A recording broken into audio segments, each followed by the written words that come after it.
Hello friends, Samantha blogs में आप लोगों को स्वागत है। आज मैं यहाँ पे मेरे हाथ पे साई चरित्र है। तो मैं आप लोगों को ये श्री साई सचरित्र हिंदी में तृतीय भाग पढ़ के सुनाती हूँ, तो आप लोग सुनते जाइए।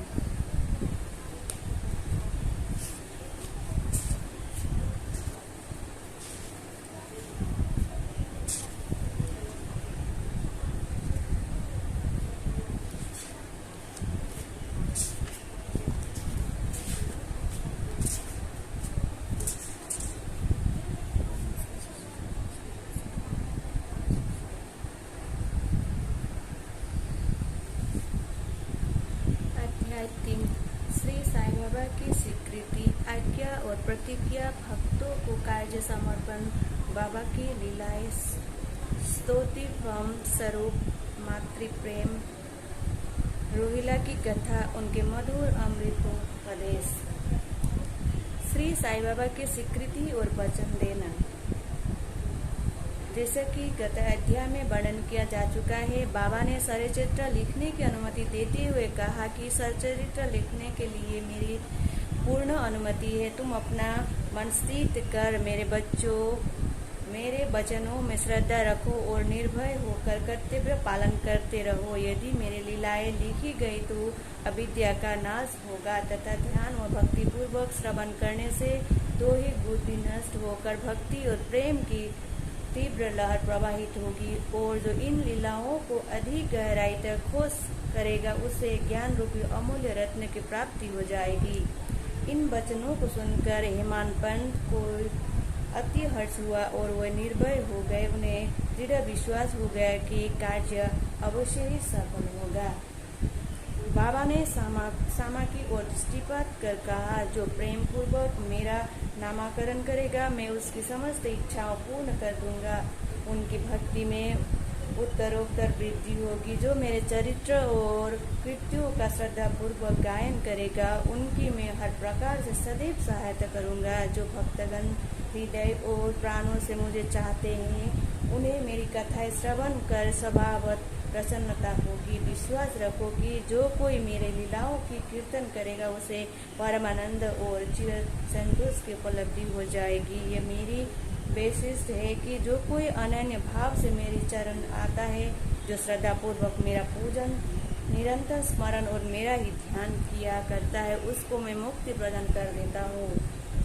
जो नित्य प्रति मेरा नामकरण और पूजन कर मेरी कथाओं को लीलाओं को प्रेम पूर्वक मनन करते हैं, ऐसे भक्तों में सांसारिक वासनाएं और अज्ञान रूपी प्रवृत्तियों कैसे ठहर सकती है। मैं उन्हें मृत्यु के मुख से बचा लेता हूँ। मेरी कथाएं श्रवण करने से मुक्ति हो जाएगी।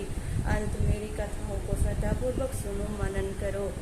सुख और संतोष प्राप्ति का सरल मार्ग ही यही है। इससे श्रोताओं के लिए चित्त और शांति प्राप्त होगी, और जब ध्यान प्रगाढ़ और विश्वास दृढ़ हो जाएगा तब अखंड चैतन्य धन से अभिन्नता प्राप्त हो जाएगी। केवल साई साई के उच्चारण मात्र से ही उनके समस्त पाप नष्ट हो जाएंगे।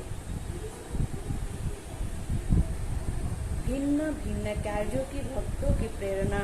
भगवान अपने किसी भक्त को मंदिर, मठ, किसी की नदी के तीर पर घाट बनवाने, किसी की तीर्थ पर्यटन करने और किसी को भगवत कीर्तन करने की भिन्न भिन्न कार्य करने की प्रेरणा देते हैं, परंतु उन्होंने मुझे साई सचरित्र लिखने की प्रेरणा दी। मुझे किसी भी विद्या का पूर्ण ज्ञान न होने के कारण मैं इस कार्य के लिए सर्वथा अयोग्य था। अंत मुझे इस कार्य का दुस्साहस क्यों करना चाहिए। श्री साई महाराज की यथार्थ जीवनी का वर्णन करने के माध्यम किसे है,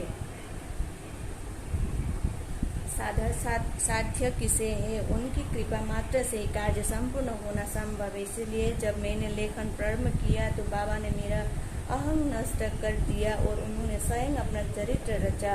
अंत इस चरित्र का श्रेय उन्हीं की है, मुझे नहीं। जन्नत ब्रह्मांड होते हुए भी मैं दिव्य चक्षु विहीन था। अंत साई चरित्र लिखने में सर्वथा अयोग्य था, परंतु श्री हरिकृष्ण से क्या संबंध नहीं है। भूख भी बाचाल हो जाता है और पंगु भी गिरिवर चढ़ जाता है। अपनी इच्छानुसार कार्य पूर्ण करने की युक्ति से ही जाने। हारमोनियम और बंसी को यही आवाज कहाँ की ध्वनि कैसे प्रभावित हो रही है, इसका ज्ञान तो वादक का ही है।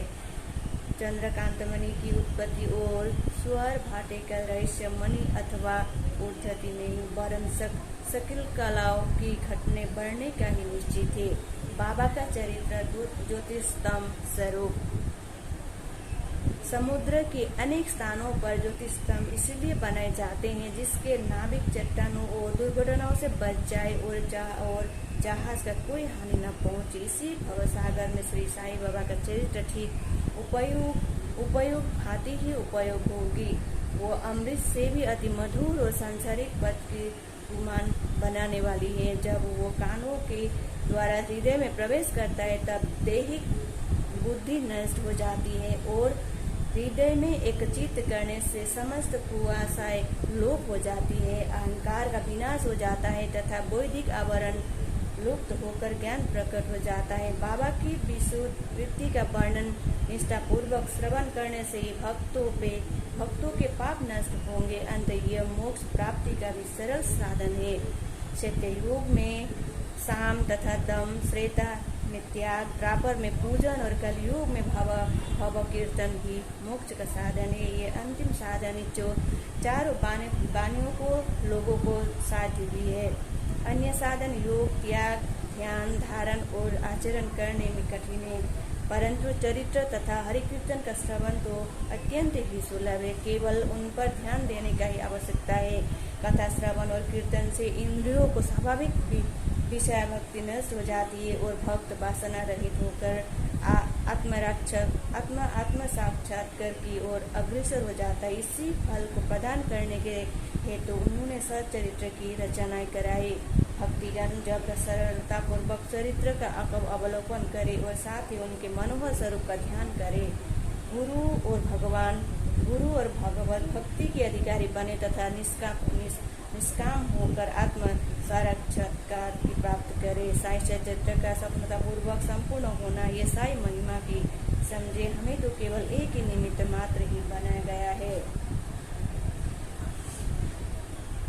भातृ प्रेम, गाय का अपने बछड़े पर प्रेम सर्वविदित ही है। उनके स्तन सदैव दुग्ध से पूर्ण रहते हैं और जब भूखा बछड़ा स्तन की ओर दौड़कर आता है तो दूध की धारा स्वयं प्रभावित होने लगती है। उसी प्रकार माता भी अपने बच्चों की आवश्यकता का पहले से ही ध्यान रखती है और ठीक उसी समय स्तनपान कराती है। वो बालक का श्रृंगार उत्तम ढंग से करती है, परंतु बालक को इसका कोई भान ही नहीं होता। बालक के सुंदर श्रृंगार आदि को देखकर माता के हर्ष का पारावार नहीं रहता। माता का प्रेम भी असाधारण और निस्वार्थ है, जिसका कोई उपमा नहीं है। ठीक उसी प्रकार सद्गुरु का प्रेम अपने शिक्षा पर होता है। ऐसा ही प्रेम बाबा का मुझ पर था। उदाहरण वो निम्न प्रकार है। मैंने नौकरी की आवश्यकता ग्रहण किया। जो पेंशन मुझे मिलती थी वो मेरे कुटुंब के निर्वाह के लिए अपर्याप्त थी। उसी वर्ष की गुरु पूर्णिमा के दिवस में अन्य भक्तों के साथ शिरडी गया। वहाँ अन्य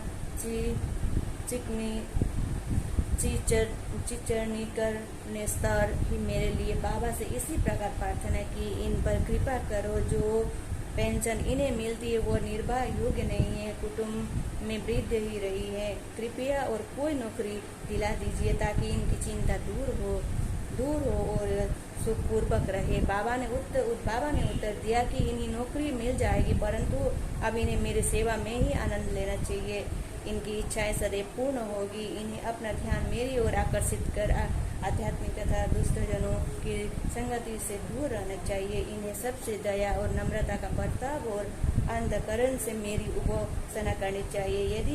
यदि ये इस प्रकार आचरण कर सके तो नित्यानंद के अधिकारी हो जाएंगे। रोहिला की कथा। अब आती है रोहिला की कथा। ये कथा श्री साईं बाबा के समस्त प्राणियों पर समान प्रेम की सूचक है। एक समय रोहिला जाति का एक मनुष्य सीढ़ी में आया। वो ऊंचा पूरा सुदीप एवं सुगठित शरीर का था। बाबा बाबा के प्रेम से मुग्ध होकर वो सीढ़ी में ही रहने लगा। वो आठों प्रहर अपने उच्च और कर्कश आवाज में कुरान शरीफ के कलमे पढ़ता और अल्लाह अकबर के नारे लगाता था। सीढ़ी के अधिकांश लोग खेतों में दिन भर काम करने के पश्चात जब रात्रि में घर लौटते तो रोहिला की कर्कश पुकारे उनका स्वागत किया करती थी। इसी कारण उन्हें रात्रि में विश्राम न मिलता था, जिससे वो अधिक कष्ट और असुविधा का अनुभव करने लगे थे। कई दिनों तक वो मौन रहे, परंतु जब कष्ट असहनीय हो गया तब उन्होंने बाबा के समीप जाकर रोहिला को मनाकर इस उत्पात को रोकने की प्रार्थना की। बाबा ने उन लोगों को इस प्रार्थना पर ध्यान न दिया। इनके विचरित गांववाला की आड़े हाथों लेते हुए बोले कि वे अपने कार्य पर ही ध्यान दे और रोहिला की ओर ध्यान न दे। बाबा ने उनसे कहा कि रोहिला की पत्नी बुरे स्वभाव की है और वो रोहिला को तथा उनके अधिक कष्ट पहुंचाती है, परंतु वो अपने उसमें कलमों के समक्ष उपस्थित होने का साहस करने से असमर्थ है। इसी कारण वह शांति और सुख में है। यथार्थ में रोहिला की कोई पत्नी न थी। बाबा का संकेत केवल कुविचारों को ओर थी। अन्य विषयों पर अपेक्षा बाबा प्रार्थना और ईश्वर आराधना की महत्व देते थे। अंत उन्होंने रोहिला के पक्ष का समर्थन किया। ग्रामवासियों को शांतिपूर्वक थोड़े समय तक उत्पात सहन करने का परामर्श दिया। बाबा के मधुर अमृत उपदेश। एक दिन दोपहर की आरती के पश्चात भक्तगण अपने घरों को लौट रहे थे, तब बाबा ने निम्नलिखित अति सुंदर उपदेश दिया।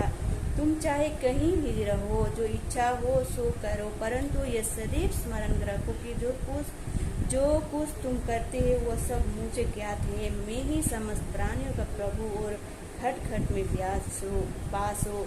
मैं ही उदर और समस्त जड़ व चेतन प्राणी समाये हुए हैं। मैं ही समस्त ब्रह्मांड का निर्णयकारी व संचालक हूँ। मैं ही उत्पत्ति स्थिति व संहार करता हूँ। मेरी भक्ति करने वाले का कोई हानि नहीं पहुँचा सकता। मेरा ध्यान और उपदेश करने वाला माया के पास में फंस जाता है, परंतु जंतु चिड़िया तथा दृश्यमान परिवर्तनमान और स्थायी विश्व मेरे ही स्वरूप है।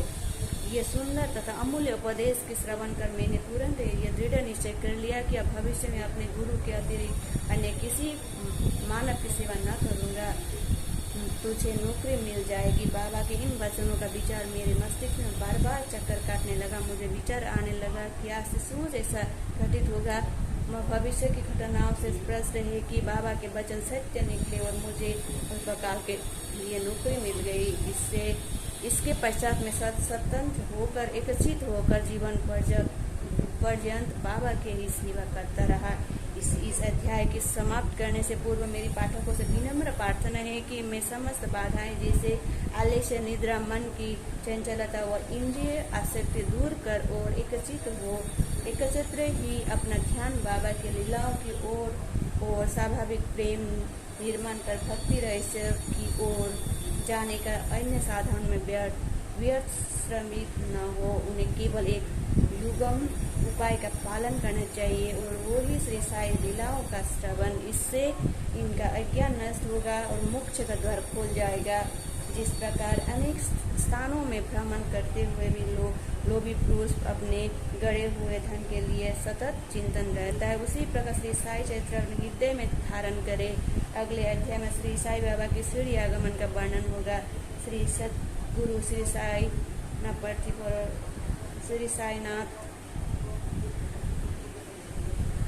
साईनाथ महाराज के लिए श्री सच्चिदानंद श्री सतगुरु साईनाथ महाराज। अब फिर मैं इसके बाद आपको दूसरा अध्याय नेक्स्ट में पाठ करके सुनाने वाली हूँ। तो आज इतनी ही। ओम साई राम।